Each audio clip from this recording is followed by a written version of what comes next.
And we are live. Hello, and thank you so much for joining this episode of the Connection Loop podcast. I am here with Dave Lukas, and we are going to explore the topic of unleashing your inner misfit entrepreneur to reach your true potential. So, we've got a great mind in the house right now. Dave, if you could please start with a short bio, tell us a little bit about your origin story, and we'll get into this. Sure, Ruben, it's a pleasure to be on. It's a pleasure to be on with all of you guys out there.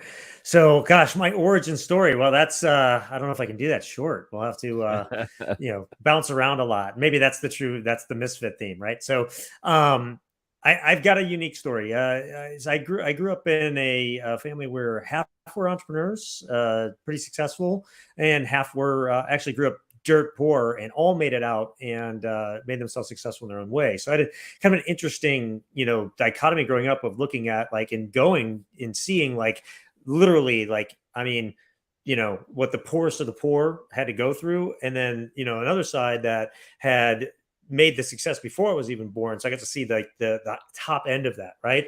And I always kind of had that entrepreneur kind of gene, if you will. I was kind of the kid that if you said I couldn't do something, I would go and do it to prove you wrong. Like that's a innate thing that I have. And we'll get into that because that's part of what an inner misfit is for everyone. And so just as I, went through life, it just became kind of anytime I needed to tap into something to get to a new level, to get to a new place that maybe people said I couldn't get to, or that maybe even I thought that I couldn't get to. I had to tap into this kind of inner misfit, this inner just self that helped me to reach those levels. And so use that to get on to a career in entrepreneurship. I actually had started my first business when I was 5. And then it went from there and had a lot of different businesses through even high school into early college.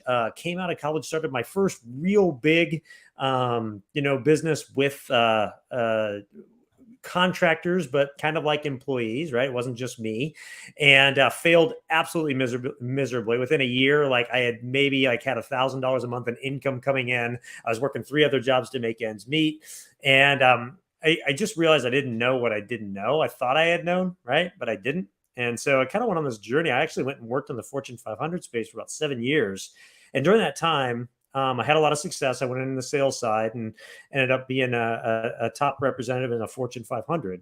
But then while I was doing that, I was looking for all the angles to get back into entrepreneurship. And thankfully, I had some great leaders recognized I was an entrepreneur and I wasn't going to be a lifer. And they kind of fostered that in me. And it's one of the things that helped make me successful while I was there. But I started investing in companies and a number of different things while there, and ultimately left to focus full time on one of them. And nowadays I own a number of companies. That originally company was able to sell off a few years ago and kind of actually semi-retire off of that. And along the way, there's all these other offshoots, right? So, you people see me, the Misfit Entrepreneur, they see the podcast, they see that stuff, but they also see me over in the investing education side where I've been for 20 years teaching people all over the world how to create income and cash flow and financial freedom in the markets. Then they see me on another side with boards on companies and different things like that. So it kind of doesn't have any rhyme or reason to look at it. But if you kind of think of the story, once I had some success, I needed to find a way to take the excess cash I invested, right? So I started in real estate, then I started in markets. What I learned there, I started teaching others. That created a business, right? And then the offshoots from that led me to other things where I met people with other businesses and I had success and they asked me to come on and help them. And so it just kind of snowballed like that. And where it doesn't kind of make sense if you look at it in their individual parts, they all kind of feed off each other. And so that's how I got into all the different businesses that I have and that I own and been able to do, as well as the other endeavors that I do, racing Ironman and all that other stuff. So that's the shortest I can go on it all. That's great. That's a great start. So let's just jump right into this. I mean, there's a couple of metrics that I think that entrepreneurs, small business owners, they look at in terms of how they gauge their growth and how they gauge how much they're growing and scaling, frankly, as a business. And I think there's some internal metrics and I think there's some external metrics. An internal metric might be, what is my revenue amount or what is my profitability amount? What is the net valuation? How much is this company worth? How much can I sell it for one day? Another external metric might be, well, am I on a list? Am I part of an Inc. 5000 list? Am I a Fortune 500 company? So you've obviously had some great experiences working in terms of scaling businesses up to a certain level. I know with Grasp Technologies, you guys were on the Inc. 5000 list. What would you say, if you could just guide us in terms of how a company can grow to get to be on, let's just say, the Inc. 5000 list? Because I think that's such a great metric on true growth. Well, I mean, that's a group effort to get there, right? We hit that list 6 times. And, there's very specific metrics for that list, right? There's growth levels that you have to be at. You have to be in business so long. You have to have revenues at a certain point and all that stuff. So they kind of set it and tell you what you have to do or where you have to be to get there. But actually doing that and actually doing what needs to be done to reach those levels is it's its own whole game, and every business is different. I can speak to my experience having done it there and some other places and stuff too over the years, as well as a few other of those type of lists. Growth sucks cash. And that's the thing you have to understand in a business. Growth is going to suck cash. Like one of the things that we did at Grasp when we were building it, and Grasp, guys, was a software company. We ended up doing business in about 60 countries. It was a business intelligence software firm. Now, it's funny, talk about the Misfit side. I went to school for finance and economics. I didn't know a thing about coding. I didn't know a thing about software. I didn't know a thing about technology, really. And it was a company that I met the owner when I was working in Fortune 500 space, and I could immediately understand the benefit, and I could easily articulate that benefit. And we were in the travel space. So what we did is we helped corporations visualize their travel dollars. And it was near and dear to me because in a position that I was in, I was not able to see my P&L budget. The travel would always come in late. I wouldn't be able to see it in real time, and I'd be over budget, and I'd get yelled at for being over budget. And I would constantly say, well, give me a way to manage it. Give me a way to see the what's happening so I can, talk to our employees and make sure that they're, staying within budget before they get out of budget. Because so you can get a grasp on it. Controllable expense. So you can get a grasp on it. Yeah. Hence the name, right? So anyway, so I could understand that and articulate that. And so my business partner was the technical genius behind it. Still with the company, with the new owner. And I was like that sales side, right? So it was the soft skills and the hard skills that really went together that made that go. And if you're going to build a business, especially with partners, you have to complement each other like that. Right. And personality wise, you have to complement each other. So if starting at the very beginning, the very base of it, if you're in a partnership, you've got to have that. Most partnerships don't last. And it's like a marriage. You are going to have times where you hate each other. You're going to argue. You're going to disagree. You're literally going to have to work through it together and continuously work on your relationship. That's, what makes a good partnership. So we had a good foundation. We understood each other well. And we were able to work really well with each other for, ended up being, almost 15 years, from the time I invested through the time we, actually sold it. But the hardest part when you're growing a business like that is, like I said, growth sucks cash. One thing we never did was take any money. We self-funded. Okay. Now that's not common for fast growing like software and tech companies. Usually you're going to do a round and that sort of thing. And it's great because you keep your equity, right? And your cap table is really easy, in our case, 2 owners. But it's one of those things where it's a constant feast or famine. And we would grow 200, 300, 400%, but not make any money because we have to invest it for the growth and invest it for the growth, right? And so you have to make that decision ahead of time of how and what you're willing to do. Are you willing to sacrifice a lot, right? Especially in the beginning for the growth that you're going to get, and fund that yourself? Or are you going to take outside money? And what are you willing to do for that? That's a big decision in the beginning. Once you make that decision, you know which way you're going to go, then it is just work. And it's find a way, make a way. It is nonstop. It is 24 hours a day. It is, always being creative, looking for ways to make things work. I mean, we guerrilla marketed like crazy, right? We piggybacked on our competitions like conferences and went there to meet clients and all kinds of things like that, to where we could do that without having to spend a bunch of money in marketing and advertising and all that stuff. And we built a brand that was really synonymous with great people, great quality, and people that that really cared, and that's what we built our brand around. Software is pretty good. There's softwares out there that are probably better, but for us, it was not so much the does it work, because it worked, but it's not when it works that you have a problem. It's when it doesn't work is when you got to be your best.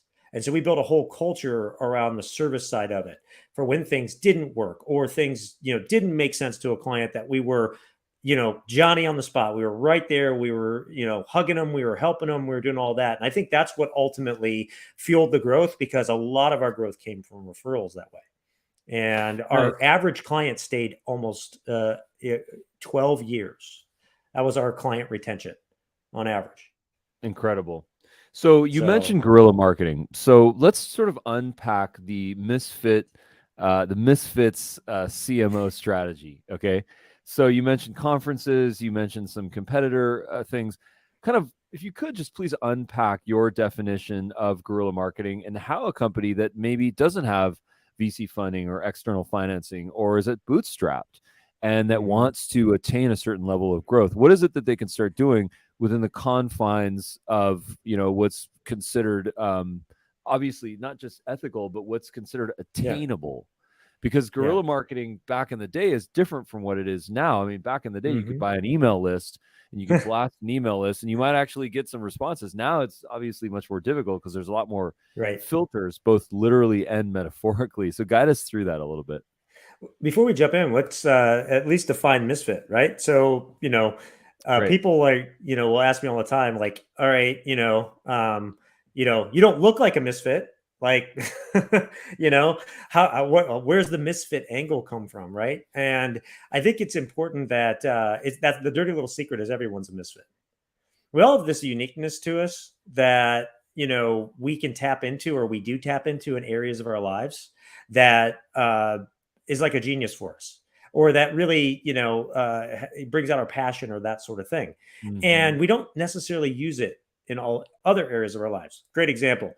Let's say you work at somebody in an office, and in the office, they're very clean cut. They're very straight and narrow. They're very by the book. And then you get out to a game with them at their favorite sports team, and they're insanely crazy and nuts for their sports team. That passion comes out and all that stuff. That's their misfit side. Now, what if they brought that to work, though? What would things look like? How would their performance be? It may be better, right? So it's understanding that everybody's got this uniqueness to them. And what I did when I started the Misfit Entrepreneur podcast and kind of the journey, the whole thing started as an idea when my wife and I are adopting our daughter in China. And it hit me as I was starting to just bond with my daughter that there's all these things I got to teach her. There's all these pieces of wisdom, these unique things I've learned from, like, sitting directly across from people like Zig Ziglar or Brian Tracy or all these others that I've gotten to meet. Tons of millionaires, a lot of incredibly successful people, even a couple of billionaires. And it's what I wrote my book about years ago, the 10-year career, about all these things I learned on this 5-year journey. And the whole point of the journey was to look for these consistencies, these things that set these people apart and help them to stay successful. Well, I didn't call it that then, but really it was their misfit side. And I remember it vividly. I've got my daughter. We're walking up and down the hallways of the Marriott Guangzhou while we're going through the process of adopting. And this thought hit me that she's got to learn all these things from those I've met, those I will meet, these amazing people out there, things that I'll learn, so that Hannah, my daughter, can learn from her daddy and his misfit friends long after I'm dead and gone. And that's how the whole idea for doing the podcast started. It started as this side project to provide this treasure trove of knowledge and share it with her in the world to help people be more successful. And so that's what we do on the show, right? We dig in and find these misfit sides, this unique genius that people use to not only get success, but stay successful. So with that as a backdrop, now we can talk about, like, okay, guerrilla marketing. Well, guerrilla marketing is just tapping into that unique genius. It's looking at and saying, okay, what are all the ways that I can bring visibility to my company, that I can get sales, that I can, reach my goals without necessarily having to spend tens of thousands of dollars. Or if I am going to spend some money, it really gives me a heck of a return on investment. Every business is different. For me, and what we did at Grasp, that was trade shows. So we tapped in the trade show market. We knew that if we got in front of people, that we really could make an impact on them. And we developed a whole process for how we did trade shows and unique. And one of the funniest things, one of the littlest things that made the biggest difference, yo-yos. Talk about misfit and unique gorilla things. So we got these yo-yos, and this was well over a decade ago, right? But we got these yo-yos that lit up. And so what we would do is we would sit at the booth and we would sit there yo-yoing with these light up yo-yos, attracting all this attention, and people would come over and see the lights and be like, what is that? And then they would get all nostalgic because they saw a yo-yo that they haven't had since they was a kid. And we would hand them out. And literally it got to a point years later that people were so like, they loved those so much. They would actually get mad at the end of a trade show. If we were out, we didn't have any more. They would get upset that we didn't have any more. Like, that's incredible. So, there's a yo-yo.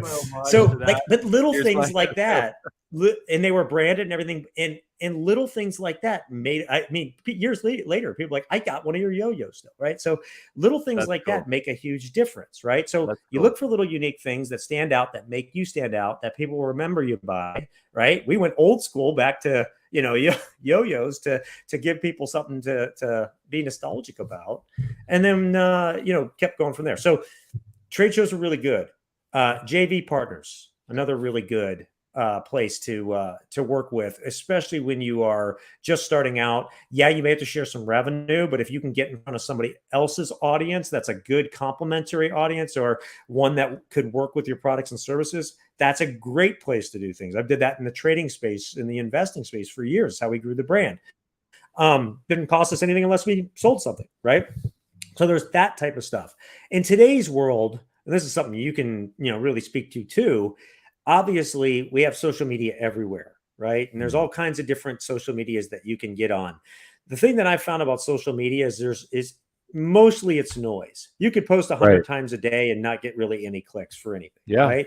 So I think when it comes to social media and standing out, it's find the platforms that you like and in a medium that you like. So for example, if you really like being on camera, then just start on YouTube and do your thing and don't worry about the following. Put out great content, be authentic, and if you build it, they will come, right? And, I've got a great example. We started our YouTube channel for our trading company, our 12-minute trading, just last fall, myself and a partner, and we just started doing a weekly video as well as putting out a few other update videos. Right now we do a lot more than that, but it's grown pretty well. It's not a huge channel. It's got hundreds of subscribers and stuff on it, but it's helped to build the visibility for the brand. And it's been a lot of fun. We've gotten a lot more engagement, and we get people that come through the channel and buy our services, right?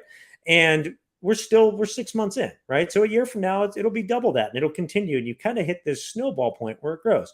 We love doing that, though. We love talking the markets. We love showing what's happening in the charts and where things are going and how we're taking advantage to make money off of it.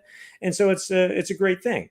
If that's not your thing, though, then maybe Quora is a really good thing.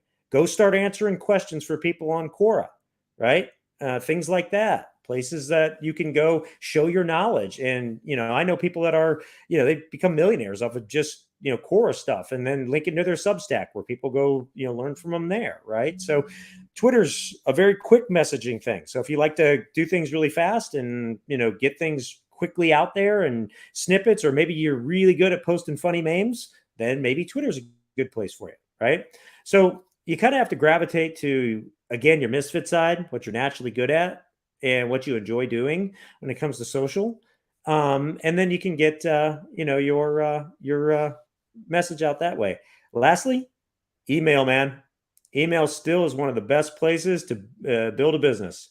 Building your email lists, and growing that relationship. That's truly, truly one of the only things you will own in today's world. Any social media platform can kick you off tomorrow. You can be canceled. You can be all that type of stuff. But when you have an email list of 10,000, 5,000, whatever it is, right?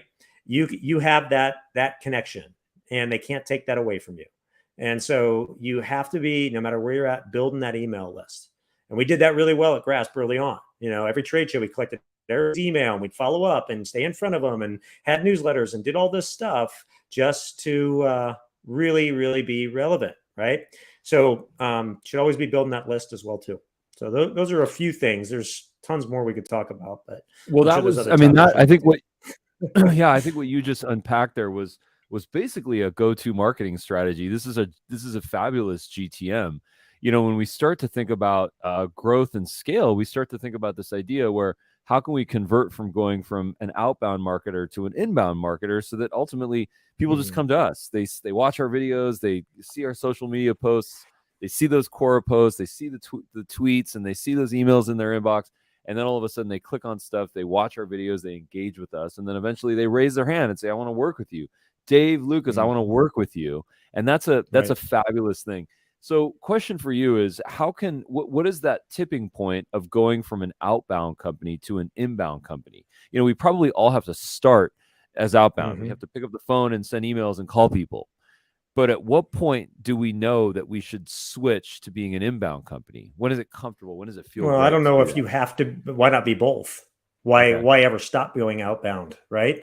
Because if you continue to go outbound, you're going to get more inbound. So I've always been a kind of an all of the above, not just one or the other. Um, and again, you have professional businesses, B2B, which is like what Grass was. Then you have B2C, which is what like 12-minute trading is, and then some of the other companies I have that I deal with a lot of, like the fund side. I own funds and things like that people invest in. So each one has a different type of focus and a different type of communication. Remember, market, message, medium, right? What's your market? What's the message to that market? What's the mediums that you get to those markets? And they're different for everything.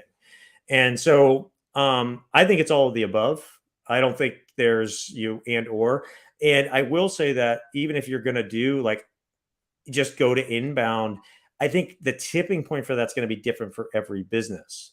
And I do think that if you're only dependent on one, you need to be careful because you can have a big thing happen, such as a pandemic, and that could kill it. And you could be, done today. So having multiple streams of how you bring clients in, not just inbound, but outbound and everything, will help insulate you from major events like that and things that can happen. It's one of the things that saved us and ultimately led to the sale of Grass was the fact that had we had a product that could survive a pandemic in the travel space when travel goes from 100 to 0 overnight, right? No matter if you had one traveler or 100 travelers or 10,000 travelers, you still needed our software to be able to track those things. So we were necessary in that sense. But what we did during that time is we said, this is the greatest time to grab market share we've ever seen because all of the competition, what did everybody do? They all went in their shell. Everybody pulled back. They let people go. They cut costs. They did all that.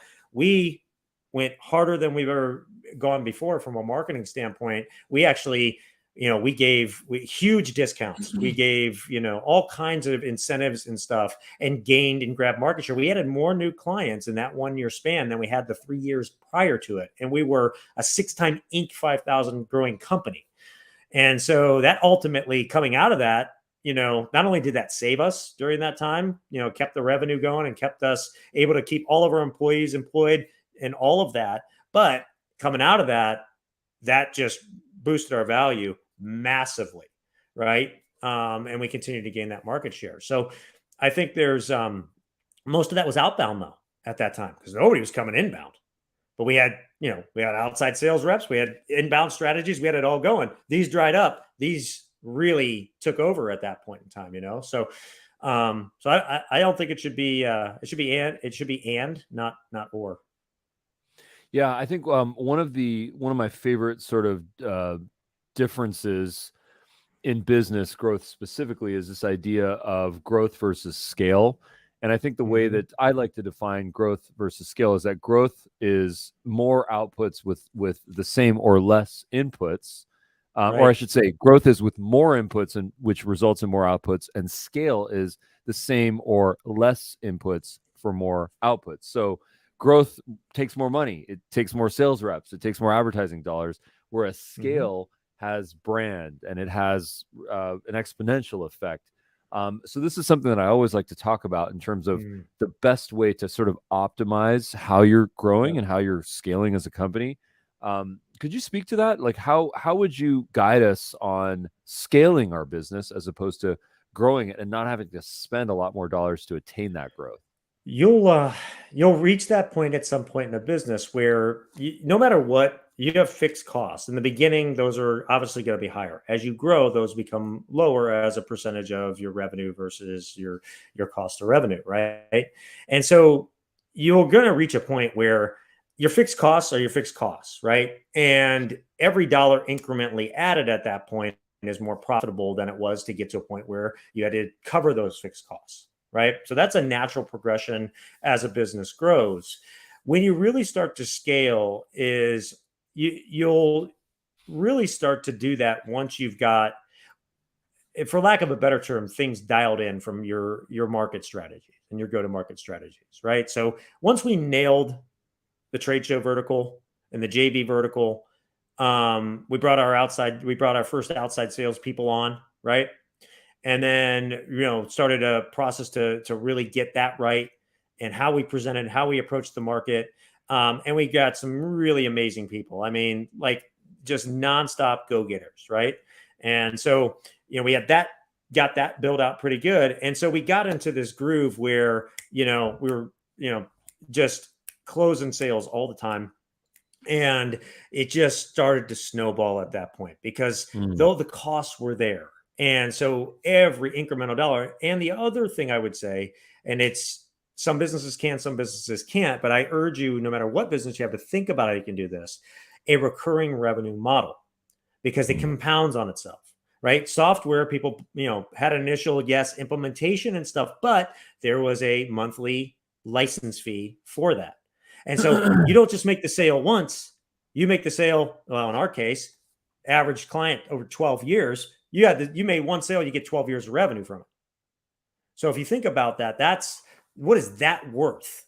That's scale, right? And so recurring revenue really makes it a lot easier to scale, because you can compound that revenue and it grows over time. Once you've had the initial cost of the sale, and you're past your fixed costs for this, of the company, that just becomes like pure profit at that point. And so that's the other side. And there are a lot of companies that you wouldn't think can have like recurring revenue model. I've seen landscapers that have recurring revenue models that have thought of really smart ways to do that, right? Yeah. So don't think your company can't have a recurring revenue model. Look at how you can have that sort of subscription type service or recurring revenue type model. I actually was just a few months ago, my sister started a Botox business. She's a nurse anesthetist, her and her husband, very successful, but they really liked this whole, Botox type thing. And there's only so many people that get certified in an area and stuff. And they saw an opportunity to do it in their area.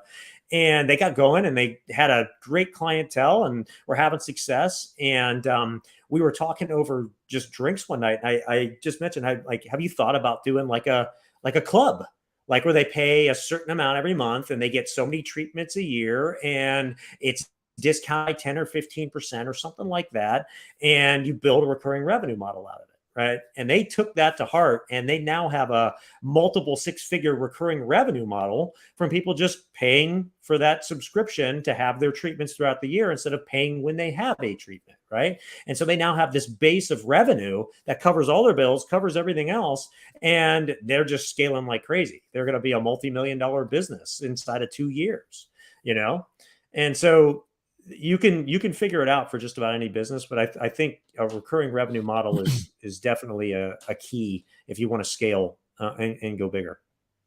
Yeah, I mean, I think one of the reasons why I love this idea of recurring revenue, and as the CEO of a software company, obviously that's ingrained into our DNA because that's how the whole system works. But there's a couple of really, really tangible benefits here. Number one is this idea of, what is your return on your ad spend? Like, if we are spending $100 to get a customer and we're only making $100 back or $200 back, how is that even sustainable?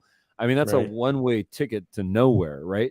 We have to get to a place where we get that client for 12 years, like what you did at Grasp. I mean, that's powerful to have that lifetime value of 10x, 20x of what we spent to acquire that customer. So all of a sudden, our profitability becomes worthwhile. And so that's where we put and that's where we put a lot of our investment. We didn't put it into so much advertising and stuff. Yeah. Now, granted, we were kind of in a niche space, right? And that's something to be said about being really niche down, right? Market, message, medium again. But you can be in a small market and do really, really well, right? Especially the recurring revenue type business. And so we invested in our people. We put it in the product itself, right? If you're going to charge a recurring revenue model, you should continue to improve the product, but service is a huge thing, right? When people need help, that's when you shine or not shine the most, right? How many people have been frustrated before with something that has worked for a long time, a service or whatever, and you try to get help and it's like a nightmare. There's like 47 prompts on the telephone number. It's almost like the business is built for you never to get to talk to a person to get the help that you want, right? In today's age, that's actually a pretty common thing that you see companies do. Try to get to a person on Google, for something with their stuff, right? It's built to like make you go through all the FAQs and prompts and things like that, and it's can be pretty Right. frustrating. Right. So No, that's I think absolutely true. Yeah. go in the opposite direction and putting that investment into your people and service. I mean, our motto was happy customers, happy employees, everybody wins, right? So you got to make your employees really happy, you got to make your customers really happy, and if you do that, everybody's going to win. And Right. so, and so to me, that's a strategic investment of how you do that. I think in the end, we were hiring like one in every 60 or 70 that we interviewed, to find the right people for the team. And so Yeah. I've been able to help other companies kind of build their own models like that. And it's been amazing. Once you know your core values, once you really understand who you are, and you start really hiring for that, yeah, it takes longer to get the right people. But once you get the right people doing the right things in the right seats, man, it's amazing what a business can do and where it can go. Well, I love that. I mean, one of the things about having happy customers is that you get referrals. And Yep. whether you're a recurring business or not, whether you have a significant lifetime value of your customer or not, the most important thing that you can do for your marketing is having Mm-hmm. a referral system. Because if we don't have some social coefficient for every customer that we get 2 or 3 or even 10 more, ultimately our marketing is probably not that effective because we probably have to spend dollars on it. So I think Yeah. to your point, happy customers, happy employees, everybody wins. That's a very powerful statement if we think about that, because our employees, we Mm-hmm. want them to be happy. We want them to come to work and to do what they do and to create content and to make relationships and to solve problems. And of course, if our customers are Yep. happy, they do what they did for you guys, which is spread the word. So that's powerful. Do you know what the greatest referral strategy on the planet is? Asking for referrals? Pick up the phone and ask for a referral. That's the greatest strategy in the world. Make it known to your clients that referrals are how you grow, and it's an honor to serve them and an honor if they refer you. And the referral is the ultimate signal of trust from a customer. Yeah. You can send out as many surveys you want, get all kinds of attaboys and 5 stars and all that stuff. But if your customer is not willing to send you a referral, then you haven't hit it yet. You have not reached the level that you should be at. That was the number one question when we did surveys that we cared about. Would you refer us to a business partner or another company like yours? That was the big thing. So ask for what you want, make it known, and don't be afraid to do that. Don't be afraid to ask a new customer for referrals. It's okay. Yeah. Take good care of them, but don't be afraid to ask. So, I love, just to change gears for a second. I love that example that you gave where, someone in their corporate setting might be very conservative, very, very prim and proper, but then once you get them to the sports game, they got the face paint on and they're going buck wild. And, there's this yeah. idea that if we are truly free and if we liberate ourselves and if we can access our inner child and play with our yo-yo, and if we can smile and be happy and grab a guitar when we want to and just express Yeah. ourselves, that ultimately we can attain that liberty and ultimately create more connections with people because they sense our level of authenticity. They sense our Yeah. humanity and they want to get to know us. They don't feel like we're just a cardboard cutout. So, Yeah. what would you say for folks that are kind of stuck in that realm where they have to tighten up the tie when they're at the office, but at home they're a completely different person, or when they go to a barbecue, they're just a different person. How do we get that integration, that alignment, where they can ultimately create more connections and be more successful? There's a lot of different roles out there, right? And some roles require, a certain type of way of acting and that sort of thing as well. I think it goes to most people. Most people never reach their true potential. Most people never get what they want because they don't know what they want. They don't know who they are. And most people never sit down and actually spend a day, 4, 6, 7 hours asking themselves, what do I really want? Who am I? What are my core values? What do I truly believe in? What are the things that I won't sacrifice for anything, no matter what? What are those things for me? And I think if people do that and they really get those down, and in order to get there, you gotta challenge yourself. You got to ask yourself, really, is this like, because your first answers are surface level always. You have to go second, third, fourth, fifth level deep to keep asking why is that my core value? Why do I believe that? Did that come from me or did that come from someone else? Do I truly believe that, or is that something that I was told my whole life, so I'm supposed to believe it, right? Um, and once you get through that and you're actually able to say, this is who I am, this is what I truly believe in, and these are the things that I stand for, it's very easy, I think, to do that and be who you Mm, are. Because nice. at that point, you know who you are. You know you're confident in it. You don't have to, act a certain way in a certain place because that's what you think that's supposed to be because you're comfortable with who you are. And that's a tough thing. A lot of people are afraid to confront themselves and what they might find Well, that's and that's have to that's deal an with, inner wisdom right there. Yeah. So, but I'll tell you, if you do it, it's the most liberating, greatest thing you'll ever do for yourself in your life. Your mind can be your biggest asset or your biggest, roadblock to success in anything. And I challenge anyone listening to this that most of what you think or know or believe or say or do, a lot of it was never put there by you. I mean, if you think about it, we all come out of the womb with a clean slate, right? It's not like you were born and they said, "Beautiful baby, too bad he'll never make more than 35,000." That's where his bar is set.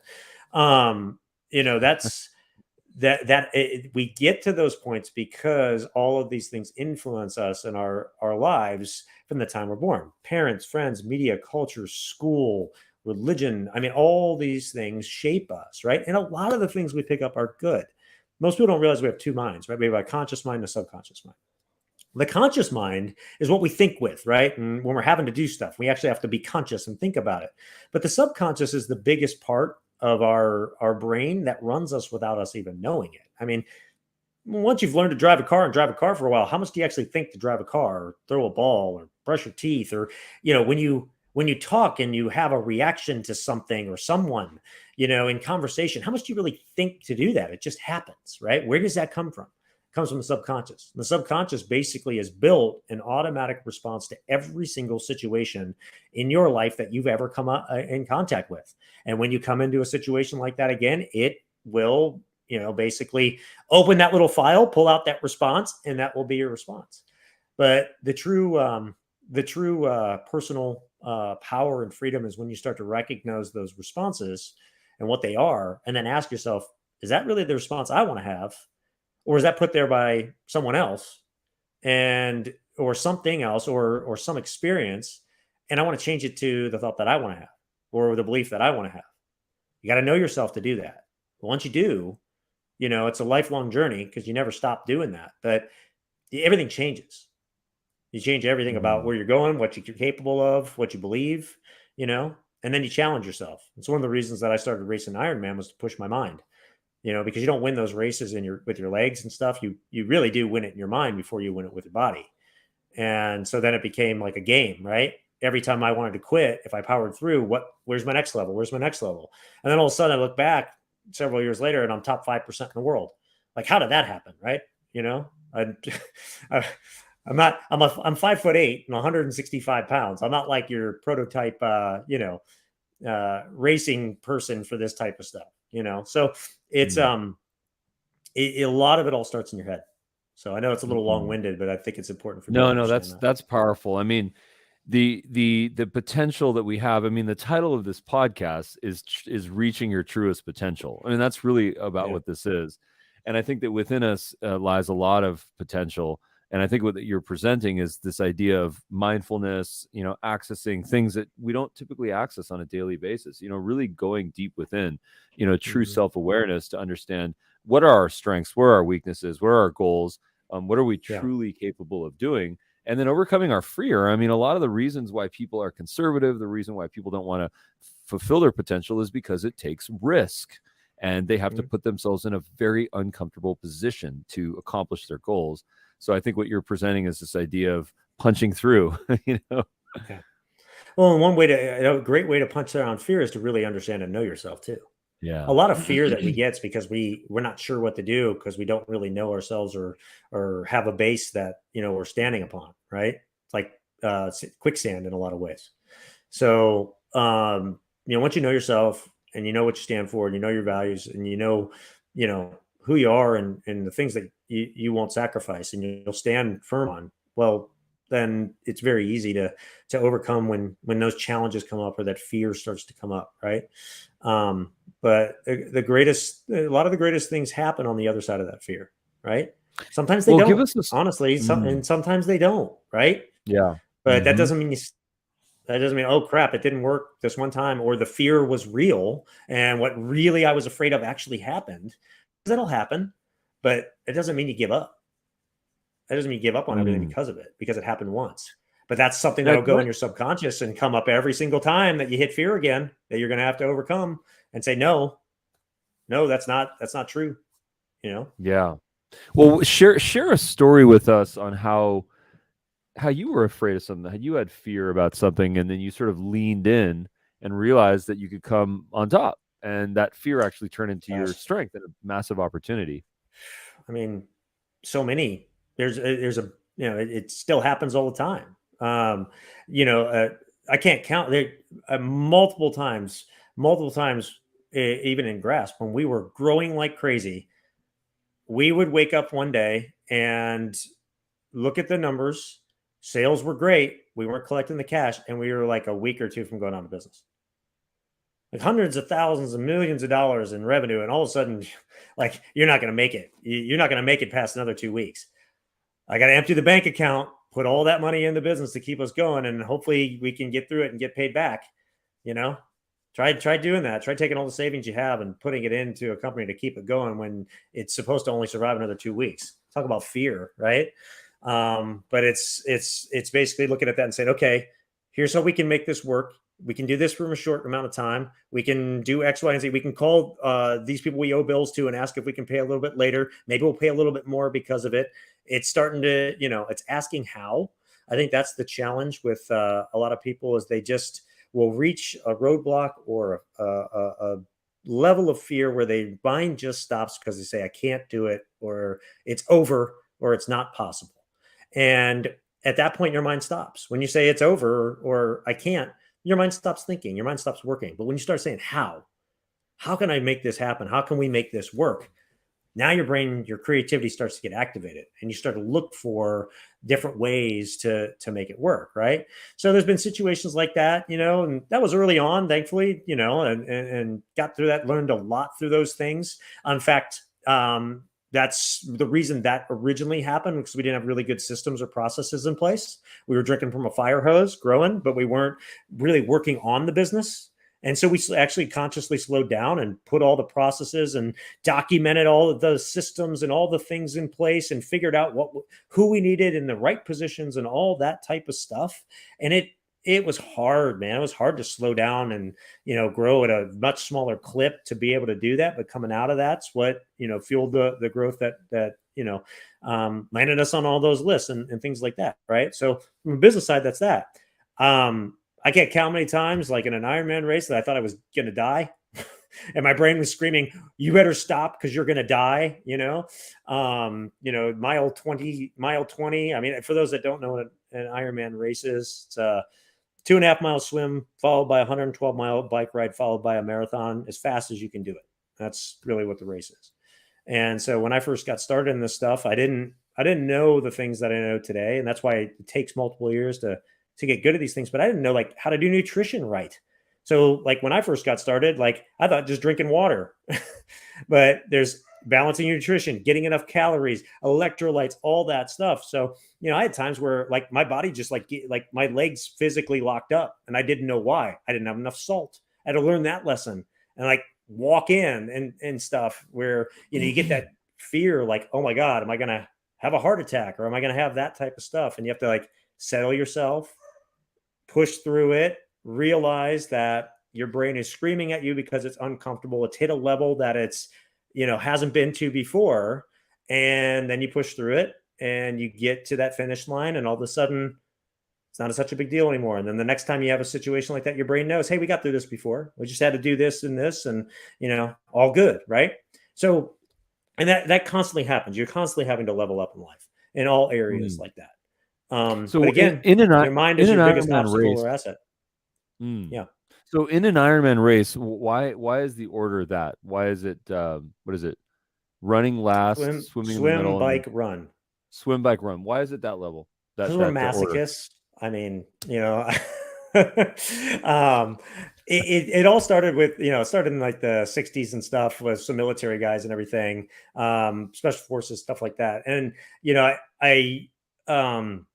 I think it's just, it was just the way that they originally did it. I'd actually have to go look up the origins on that.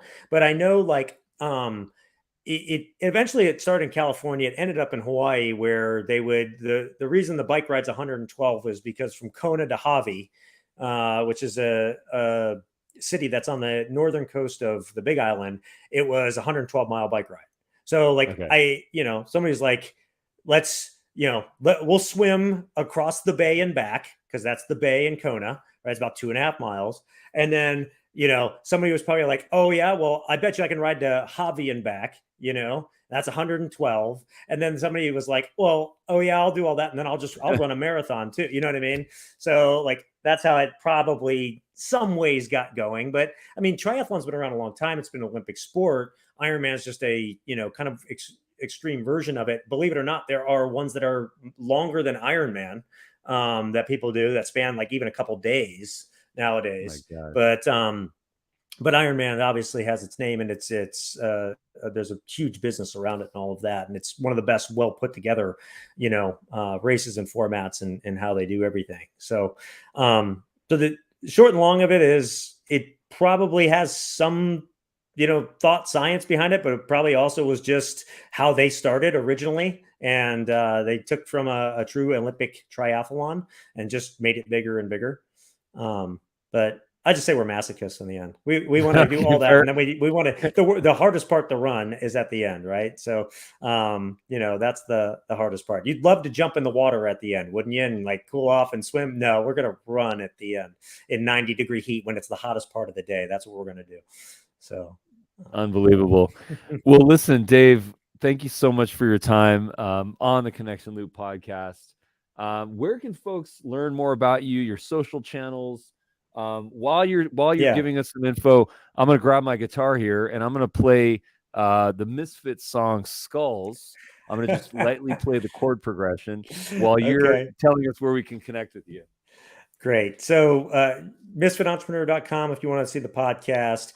12minutetrading.com, 12minutetrading.com is the trading and investing, business and strategies around that. We do a weekly newsletter service around everything that we're doing. And if you're a beginner, we teach you from beginning to, advanced in how to create income from the markets. So it's called 12-minute trading because we trade in less than 12 minutes a day. I was working 90-hour weeks, so I had to be able to do it in less than a few minutes a day. So that's where it came from. And then, if you search the name, Lukas is my last name, Dave Lukas. I'm fairly active on Twitter, LinkedIn. Don't really do anything on Facebook or anything like that stuff. But YouTube channel is a really good place to find us too. 12-minute trading YouTube channel. So here it is.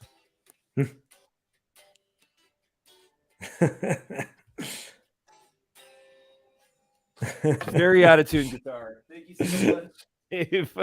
You got it, man. Really Thank appreciate you to you. everybody listening. All right. Be well. Have fun in Kona. Thanks.